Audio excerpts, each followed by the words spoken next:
Hello students, स्वागत है आप सभी का साइंस एनालिसिस यूट्यूब चैनल के इस मज़ेदार प्लेटफॉर्म पर। प्यारे बच्चों, आज हम आपको लेकर आ चुके हैं क्लास 10 केमिस्ट्री 2022। यानी कि अगर आप क्लास 10 की स्टूडेंट्स हो और बोर्ड एग्जाम 2022 की प्रिपरेशन कर रहे हो तो ये वीडियो आपके लिए बहुत ज़्यादा हेल्पफुल है और मोस्ट इम्पॉर्टेंट है। ठीक है, इस वीडियो में स्टूडेंट हम आपको बताने वाले हैं क्लास 10 केमिस्ट्री, यानी कि क्लास 10 केमिस्ट्री की जो मोस्ट इम्पॉर्टेंट रिएक्शन है ना, उसको आज की इस वीडियो में हम डिस्कस करने वाले हैं। ठीक है, तो आज की ये वीडियो आपके लिए वेरी वेरी इंपॉर्टेंट वीडियो है। ठीक है, जो कि 2022 में कक्षा 10 के छात्र हैं, एग्जाम देने वाले हैं बोर्ड परीक्षा का। ठीक है, बहुत ज़्यादा इंपॉर्टेंट उनके लिए ये वीडियो है। ठीक है, इस वीडियो में हम आपको बताएंगे 5 मोस्ट इंपॉर्टेंट रिएक्शंस। ठीक है, तो आप इस वीडियो को शुरू से लेकर एंड तक जरूर से देखना। ठीक है, अगर मैं आपसे गारंटी ले रहा हूं, अगर आप ये वीडियो शुरू से लेकर एंड तक देखोगे तो आपको रिएक्शन करना अच्छे से आ जाएगा। ठीक है, तो चलिए अब शुरू करते हैं इस वीडियो को। इससे पहले एक मोस्ट इंपॉर्टेंट बात करते हैं आपके साथ हम, जो आपको पूछे नहीं होगी। ठीक है, तो बहुत सारे स्टूडेंट्स पूछते हैं। ठीक है, तो उनसे मैं जो डाउट्स है ना उनके, इसी में आपको मैं कवर करा रहा हूँ। ठीक है, तो आप पूछेंगे सर जो ये आपके जो मोस्ट इंपॉर्टेंट रिएक्शन है, ठीक है, ये कहाँ से कहाँ तक है। ठीक है, तो आपकी चैप्टर 1 से चैप्टर 5 तक है। ठीक है, आपको पता होगा कि जो आपकी केमिस्ट्री है, ठीक है, वो चैप्टर 1 से लेकर चैप्टर 5 तक है। ठीक है, तो इस वीडियो में हम आपको चैप्टर 1 से लेकर चैप्टर 4 तक बताएंगे मोस्ट इंपॉर्टेंट रिएक्शंस। ठीक है, लेकिन आपका जो अब आप कहेंगे कि सर चैप्टर 5 क्यों नहीं।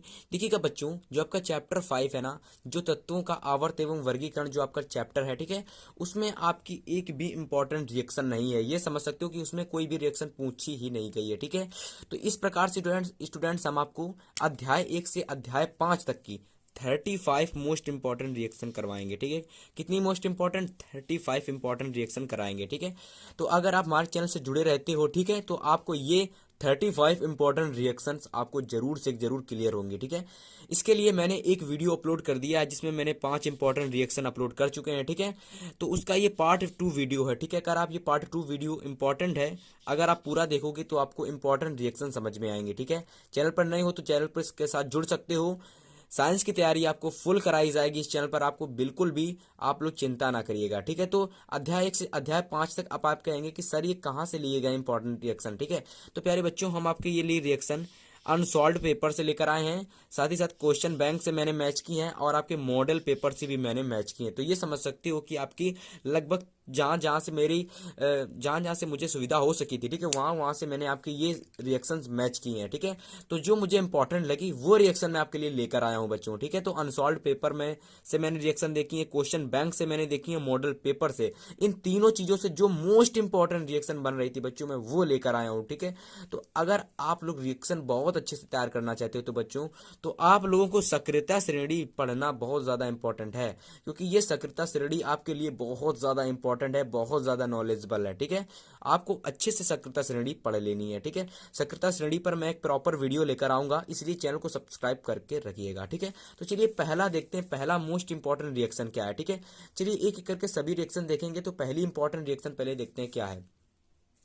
देखिएगा बच्चों, पहली रिएक्शन है कि जिंक चूर्ण को तनु सल्फ्यूरिक अम्ल से क्रिया कराने पर क्या होता है। तो आपको बच्चों जिंक चूर्ण का नाम पता होना चाहिए, साथ ही साथ आपको तनु सल्फ्यूरिक अम्ल का नाम पता होना चाहिए, इसका रासायनिक नाम, दोनों का रासायनिक नाम पता होना चाहिए। ठीक है, तब जाके आप ये रिएक्शन अच्छे से कर पाओगे। तो चलिए इसका रासायनिक नाम मैं लिख कर लाया हूँ। ठीक है, देखिएगा जो जिंक चूर्ण होता है, ठीक है, जिंक चूर्ण, अब ये चूर्ण जो शब्द आपका है बच्चों, चूर्ण शब्द, ये आप समझ सकते हो जैसे कि लोहे की कील होती है। ठीक है, तो कील जो शब्द लगा हुआ है, ठीक, उसकी जगह कील की जगह यहाँ पर चूर्ण कर दिया गया। ठीक है, जो जिंक की जो चूर्ण होती है बच्चों, असल में जिंक का नाम ही यहाँ लिखना है। तो जिंक का जो बच्चों नाम होता है Zn होता है। ठीक है, बात करें सल्फ्यूरिक अम्ल का तो होता है H2SO4। ठीक है, ये आपका एक दुर्बल अम्ल है। ठीक है, सल्फ्यूरिक अम्ल आपका एक दुर्बल और प्रबल दोनों में ही आता है। ठीक है, तो मैं नहीं कह सकता ये प्रबल है कि दुर्बल है। ठीक है, तो आपको दे दिएगा कि सल्फ्यूरिक अम्ल, इसका रासायनिक सूत्र H2SO4 होता है, आपको समझना चाहिए। ठीक है, तो चलिए इसकी रिएक्शन कैसे करते हैं, क्या होता है। ठीक है, और ये रिएक्शन आपकी बच्चों सक्रियता श्रेणी पर निर्भर करती है, यानी कि सक्रियता श्रेणी द्वारा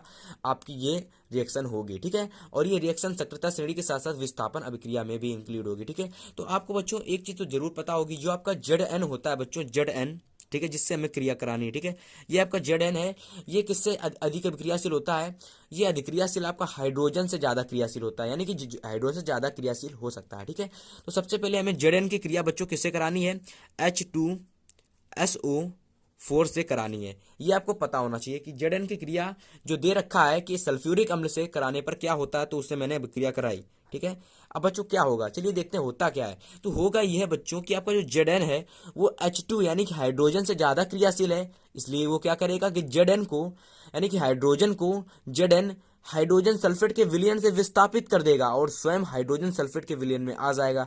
तो बनेगा क्या बच्चों, तो बनेगा आपका ZnSO4। ZnSO4 बनेगा, साथ ही साथ आपका जो हाइड्रोजन गैस है बच्चों वो बाहर निकल जाएगी। क्या निकल जाएगी, बाहर। तो इस प्रकार से बच्चों ये हमारी रिएक्शन कंप्लीट हो गई। कंप्लीट अभी नहीं हुई है, इसको देखेंगे ये बैलेंस है कि नहीं, और इसके नामांकन भी हम लिखेंगे तो आपको बहुत अच्छे से ये समझ में आएगी। पहले एक बार देख लेते हैं कि क्या ये बैलेंस है, क्या ये बैलेंस है कि नहीं है। ठीक है, तो चलिए देखते हैं। बैलेंस करने के लिए सबसे पहले Zn की घात देखते हैं। Zn 1 है, यहाँ Zn 1 है, हाइड्रोजन 2 है, हाइड्रोजन 2 है, SO4 यानी कि SO4 1 है, SO4 1 है, यानी कि ऑक्सीजन 4 है, ऑक्सीजन 4 है, और सल्फर 1 है, सल्फर 1 है। इस प्रकार से बच्चों हम कह सकते हैं कि हमारी रिएक्शन है वो कंप्लीट है। ठीक है, यानी कि बैलेंस है। इसका नाम लिख देते हैं एक बार। जो जिंक है इसका नाम होता है जिंक। ठीक है, इसका मैंने नाम लिख दिया जिंक। ये हमारा हाइड्रोजन सल्फेट है। क्या है, हाइड्रोजन। वैसे इसको सल्फ्यूरिक अम्ल बोलते हैं, मैं यहां पर लिख रहा हूं हाइड्रोजन सल्फेट। ठीक है, क्या बोल रहा है, हाइड्रोजन सल्फेट। बच्चों ये हमारा है जिंक सल्फेट, तो मैं लिख दे रहा हूं जिंक सल्फेट। ठीक है, तो ये रिएक्शन आपको अच्छे से समझ में आई कि नहीं आई। देखिए ये आपका विस्थापन अभिक्रिया है। ठीक है, यहाँ और ये आपका हाइड्रोजन गैस है। ठीक है, आप लोग लिख लीजिएगा। तो ये रिएक्शन बच्चों आपकी जो रिएक्शन डिपेंड करती है, सबसे पहला पॉइंट आपको सक्रियता श्रेणी पर, किस पर, सक्रियता श्रेणी पर डिपेंड करती है। ठीक है, तो मैं ये लिख दूंगा सक्रियता श्रेणी, ताकि आपको समझ में आए कि रिएक्शन आई कहां से। ठीक है, दूसरा आपके यहाँ पर विस्थापन अभिक्रिया हो रही है। कौन सी अभिक्रिया हो रही है, विस्थापन अभिक्रिया। ठीक है, तो आपको ये विस्थापन रिएक्शन में लिख दे रहा हूँ। ठीक है, विस्थापन रिएक्शन। तो आपको ये चीजें समझ में आनी चाहिए बच्चों। ठीक है, जो कि बेसिक चीजें हैं। ठीक है, तो पहली रिएक्शन आपकी कंप्लीट हो गई कि जिंक क्रिया करता है H2SO4 से और ZnSO4 बनता है, हाइड्रोजन गैस बनती है। क्यों बनता है, क्योंकि Zn H2 से ज्यादा क्रियाशील होता है, इसलिए वो H2SO4 के विलयन से हाइड्रोजन को विस्थापित कर देता है और स्वयं आ जाता है। ठीक है, तो ये रिएक्शन आपको समझ में आई होगी। ठीक है, इंपॉर्टेंट रिएक्शन है, आप लोग कह सकते हो। ठीक है, इंपॉर्टेंट कह सकते हो इसको। ठीक है, तो अच्छे से इसको प्रिपेयर करिएगा। ठीक है, चलिए सेकंड रिएक्शन देखते हैं अब। देखिएगा प्यारे बच्चों, हमारी सेकंड रिएक्शन है कि बेकिंग सोडा बनने की विधि लिखिए। प्यारे बच्चों, बेकिंग सोडा का सूत्र क्या होता है, बेकिंग सोडा का सूत्र होता है NaHCO3 यानी कि सोडियम हाइड्रोजन कार्बोनेट। मैं सब कुछ लिख कर लाया हूं, आपको कहीं पर भागने की जरूरत नहीं पड़ेगी। सोडियम हाइड्रोजन कार्बोनेट यानी कि NaHCO3, NaHCO3। ठीक है, तो यहाँ पर सोडियम से Na आया। ठीक है, हाइड्रोजन से H आया, समझ में आया, हाइड्रोजन से H आया और कार्बोनेट से CO3 आया। ठीक है, तो बेकिंग सोडा बनाना है हमको। ठीक है, ये बेकिंग सोडा आपको जो दे रखा है ना बच्चों, ये हमको बनाना है, समझ में आया ना, बनाना है। अब बनाने के लिए हमें कुछ चीजें उपयोग में लेनी पड़ेंगी। क्या क्या चीजें उपयोग में आएंगी, चलिए देखते हैं। तो बच्चों हमें उपयोग में लेना पड़ेगा ये 4 चीजें। ठीक है, जो आपकी बेसिक चीजें हैं। ठीक है, आपको पता होगा NH3 यानी कि अमोनिया, NH3 यानी कि अमोनिया, CO2 यानी कि कार्बन डाइऑक्साइड, NaCl यानी कि सोडियम क्लोराइड, और H2 यानी कि जल। देखिएगा बच्चों, बेकिंग सोडा हम 2 तरीकों से बना सकते हैं, लेकिन इस वीडियो में मैं आपको बताऊंगा बेकिंग सोडा बनाने की दूसरी विधि। इससे पहले एक विधि मैं बता चुका हूं, इससे एक और वीडियो में। ठीक है, इससे पहले जो पार्ट 1 में वहां पर मैंने बताई थी। ठीक है, तो इस वीडियो में सेकंड विधि बताऊंगा बेकिंग सोडा बनने की, तो पूरी वीडियो को देखना। ठीक है, चलिए विधि कैसे होता है। सबसे पहले हम लोगों ने क्या क्या लिया था बच्चों, एक बार मैं आपको बता दे रहा हूं। तो सबसे पहले बच्चों हम लोगों ने लिया था अमोनिया यानी कि NH3। ठीक है, इसके बाद बच्चों हम लोगों ने लिया था NaCl यानी कि सोडियम क्लोराइड। क्या लिया था, NaCl यानी कि सोडियम क्लोराइड। फिर हम लोगों ने लिया था बच्चों CO2। ठीक है, क्या लिया था, CO2। फिर हम लोगों ने लिया था H2O। ठीक है, तो इतनी चीज हम लोगों ने ली थी बच्चों, और इनसे मिलकर हमारा बन क्या रहा था बच्चों, बन रहा था सोडियम हाइड्रोजन कार्बोनेट। लेकिन सोडियम हाइड्रोजन कार्बोनेट के अलावा भी और कुछ बनेगा। क्या बनता है, चलिए देखते हैं। सबसे पहले तो बच्चों आपका बनता है अमोनियम क्लोराइड यानी कि NH4Cl। क्या बनता है, NH4Cl। ठीक है, तो यह सबसे पहले आपका ये बनता है। इसके साथ जो आपका बनता है वो होता है आपका सोडियम हाइड्रोजन कार्बोनेट यानी कि NaHCO3। तो बच्चों ये आपका है सोडियम हाइड्रोजन कार्बोनेट जो कि बन रहा है। अब ये रिएक्शन तो आपको याद करनी पड़ेगी बच्चों। कैसे याद करनी पड़ेगी, जब हम लोग बच्चों अमोनिया, सोडियम क्लोराइड अर्थात कार्बन डाइऑक्साइड के साथ H2O की अभिक्रिया कराते हैं आपस में, तो अमोनियम क्लोराइड बनता है, साथ ही साथ आपका सोडियम हाइड्रोजन कार्बोनेट यानी कि बेकिंग सोडा बनता है। एक बात देख लेते हैं रिएक्शन बैलेंस है क्या। यानी कि यहाँ पर नाइट्रोजन एक है, यहाँ पर नाइट्रोजन एक है, यहाँ पर आपका H3 एक और दो पाँच, यानी कि पांच हाइड्रोजन है, यहाँ पर चार और एक पांच हाइड्रोजन है, ठीक है। सोडियम एक है, यहाँ पर सोडियम एक है। क्लोरीन एक है, यहाँ पर क्लोरीन एक है, समझ में आया। ऑक्सीजन एक एक तीन, यहाँ पर तीन है, यहाँ पर तीन है, ठीक है। कार्बन एक है और यहाँ पर एक है। और इस प्रकार से बच्चों ये हमारी रिएक्शन तो बिल्कुल बैलेंस है। इसके नाम आपको लिख देते तो और अच्छे से आपको ये समझ में आ जाएगी। ये आपकी दूसरी रिएक्शन थी बच्चों, दूसरी रिएक्शन थी, नाम लिख देते इसका। इसका नाम होता है बच्चों अमोनिया। इसका नाम होता है अमोनिया। इसका नाम होता है बच्चों सोडियम क्लोराइड। क्या होता है? सोडियम क्लोराइड, ठीक है। तो आप लोग नाम लिख सकते हो, ठीक है। CO2 कार्बन डाइऑक्साइड, H2O यानी कि जल। इसका नाम होता है बच्चों, ये आपको समझना इंपॉर्टेंट है, इसका नाम होता है बच्चों ammonium, ammonium chloride, ammonium chloride, ठीक है। इसका नाम होता है अमोनियम क्लोराइड। और इसका नाम होता है भाई बच्चा सोडियम हाइड्रोजन कार्बोनेट यानी कि बेकिंग सोडा। तो इस प्रकार से यह हमारी रिएक्शन कंप्लीट हो गई, ठीक है। एक बार रिएक्शन क्या थी, एक बार रिएक्शन देखो बच्चों थी कि बेकिंग सोडा किस प्रकार से बनता है, इसकी विधि बताइए, ठीक है। तो बेकिंग सोडा बनने की दो विधि मैंने आपको बताई थी, ठीक है। एक विधि इससे पहले वीडियो लेक्चर में मैंने आपको बता दी है, ठीक है। उसका लिंक इस वीडियो के डिस्क्रिप्शन में मिल जाएगा, ठीक है, आप लोग देख सकते हो, ठीक है। इसके बाद दूसरी विधि यह है, इस विधि में कैसे क्या बनता है। सबसे पहले आप लोग NH3 यानी कि अमोनिया की क्रिया कार्बन डाइऑक्साइड, सोडियम क्लोराइड तथा जल से जब कराते हैं बच्चों, ठीक है, यानी कि NH3 CO2 sodium chloride H2O, इन सभी की क्रिया आपस में कराते हैं तो बच्चों बनता क्या है? बनता है आपका NH4Cl और सोडियम हाइड्रोजन कार्बोनेट, ठीक है। तो इस प्रकार से बच्चों ये रिएक्शन आपकी कंप्लीट हो गई, ठीक है। आई होप सभी को इस रिएक्शन में कोई भी दिक्कत नहीं हुई होगी, ठीक है। इंपॉर्टेंट रिएक्शन है आप कह सकते हो, ठीक है, मोस्ट इंपॉर्टेंट है, ठीक है। आप लोग अच्छे से इसको प्रिपेयर करिएगा, ठीक है। चलिए थर्ड मोस्ट इंपॉर्टेंट रिएक्शन देखते हैं। चलिए बच्चों तीसरी रिएक्शन है कि जिंक धातु के कार्बोनेट एक्स से, जिंक धातु के कार्बोनेट एक्स से धातु निष्कर्षण का रासायनिक समीकरण लिखिए। बच्चों जिंक धातु को मैंने आपको बता दिया पहले कि Zn इसका नाम होता है। क्या नाम होता है? Zn। कार्बोनेट अयस्क से, यानी कि जिंक धातु का जो कार्बोनेट अयस्क होगा बच्चों वो होगा ZnCO3, ठीक है, ZnCO3। अब इस ZnCO3 को हमें किस प्रकार से परिवर्तन करना है, किससे हमें Zn धातु मिल जाए, ठीक है। और ये CO3 हमें हटाना है यहाँ से, इस प्रकार से समझ सकते हो, ठीक है। तो हमें इसका धातु निष्कर्षण करना है, ठीक है। तो ये आपकी इंपॉर्टेंट रिएक्शन है बच्चों, आपको ये इंपॉर्टेंट तैयार कर लेनी है, ठीक है। धातु निष्कर्षण करना है, ठीक, कार्बोनेट अयस्क से, ठीक है। तो कार्बोनेट अयस्क से सबसे पहले अगर आपको कार्बोनेट अयस्क कहीं पर भी दिख जाए तो सबसे पहले उसको अधिक ताप पर आप गर्म करो। तो सबसे पहले हम लोग क्या करेंगे बच्चों, ZnCO3 यानी कि ZnCO3 को बच्चों हम लोग सबसे पहले अधिक ताप पर गर्म करेंगे। क्या करेंगे कि अधिक ताप पर इसको हम लोग क्या करेंगे, गर्म करेंगे, ठीक है। तो यहां मैं लिख दे रहा हूं अधिक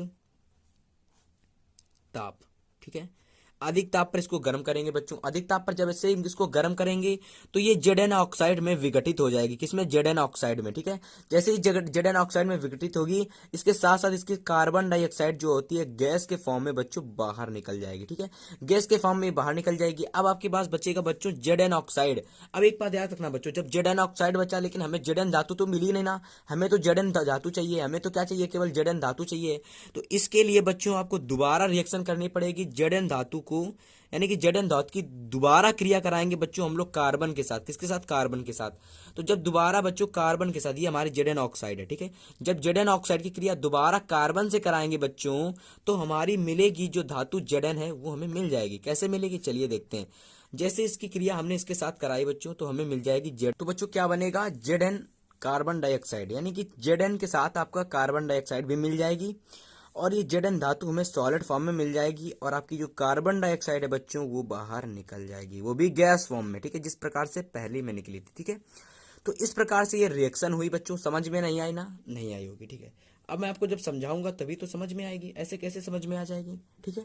तो देखिएगा बच्चों होता क्या है कि जब भी कोई धातु कार्बोनेट अयस्क के रूप में होती है तो यानी कि वो किसके फॉर्म में होगी, तो वो होगी बच्चों आपके CO2 के फॉर्म में। किसके फॉर्म में? CO2 के फॉर्म में।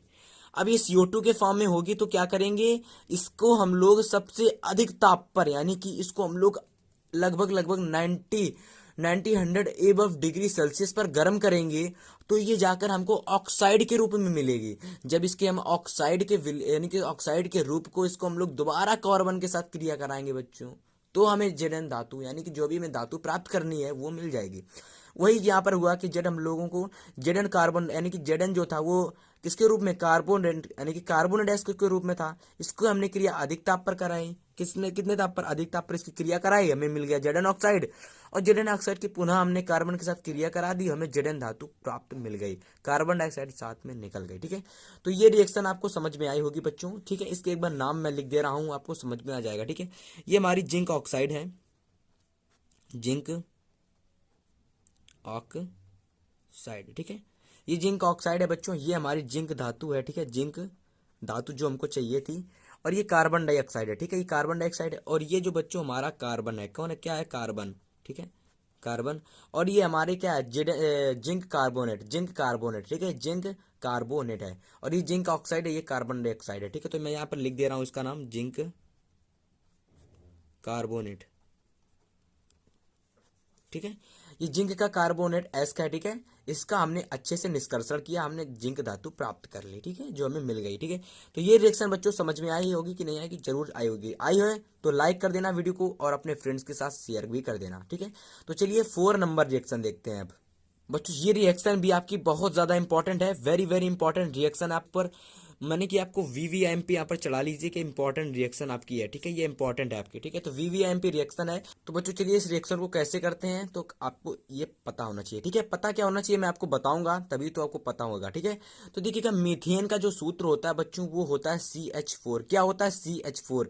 अब ये कहाँ से आया, जब आप लोग carbon and its compound chapter पढ़ रहे होगे तो आपको eth meth but pent pent वगैरह सब कुछ पढ़ने को मिला होगा। ठीक है, नहीं पढ़ा है तो जाकर यार एक बार किताब उठाओ और पढ़ो जाकर। ठीक है, समझ में आ जाएगा सबको। ठीक, लेकिन अब ये करते हैं कि मीथेन का दहन होता कैसा है। ठीक है, तो देखिएगा बच्चों, ये जो दहन अभिक्रिया आपकी होती है, जिस प्रकार से आपकी विस्थापन अभिक्रिया, संयोजन अभिक्रिया, वियोजन अभिक्रिया, द्विविस्थापन अभिक्रिया, विस्थापन और जितनी भी अभिक्रियाएं आपकी, अपघटन, उपचयन, अपचयन, ऑक्सीकरण, रिडक्शन, ये जितनी भी अभिक्रिया हैं उसी प्रकार से एक बच्चों हमारी है दहन अभिक्रिया। ठीक, इस अभिक्रिया में क्या होता है बच्चों, इस अभिक्रिया में जब किसी के साथ क्रिया कराते हैं तो उसमें ऑक्सीजन के साथ उसको यानी कि ऑक्सीजन जुड़ जाती है, या फिर समझ सकते हो कि उसमें ऑक्सीजन जुड़ जाती है, या समझ सकते हो कि उसको हम लोग ऑक्सीजन की उपस्थिति में उसकी क्रिया कराते हैं। ठीक है, तो यहाँ मीथेन को हम लोग जब ऑक्सीजन में ले जाएंगे, खुले में ले जाएंगे तो क्या होगा, तो बच्चों देखिएगा मीथेन का जो सूत्र होता है CH4 होता है। ठीक है, इसकी क्रिया हमको दहन कराना है, तो यानी कि O2 से इसकी क्रिया करानी है। किससे करानी है क्रिया, O2 से। ठीक है, किससे, O2 से।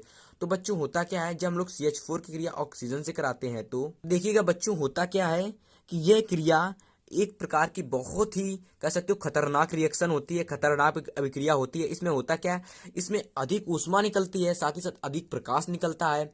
अब ये रिएक्शन आप लोग नहीं कर सकते क्योंकि ये बहुत ही हानिकारक यानी कि बहुत ही खतरनाक डेंजरस रिएक्शन होती है। इसमें होता क्या है, जो आपका मीथेन ऑक्सीजन से क्रिया करता है तो सबसे पहले आपकी कार्बन डाइऑक्साइड होता है उसको निकालता है। ठीक है, जो कि हवा के रूप में आपको निकलती है। ठीक है, आपकी हवा के रूप में बाहर निकल जाती है। साथ ही साथ इसके साथ आपका जल निकलता है, H2O निकलता है। ठीक है, अब इसके साथ साथ H2O के साथ साथ इसमें और भी कुछ निकलता है। क्या निकलता है, ऊष्मा निकलती है। ऊष्मा नहीं पता तो मैं आपको बताऊंगा अभी।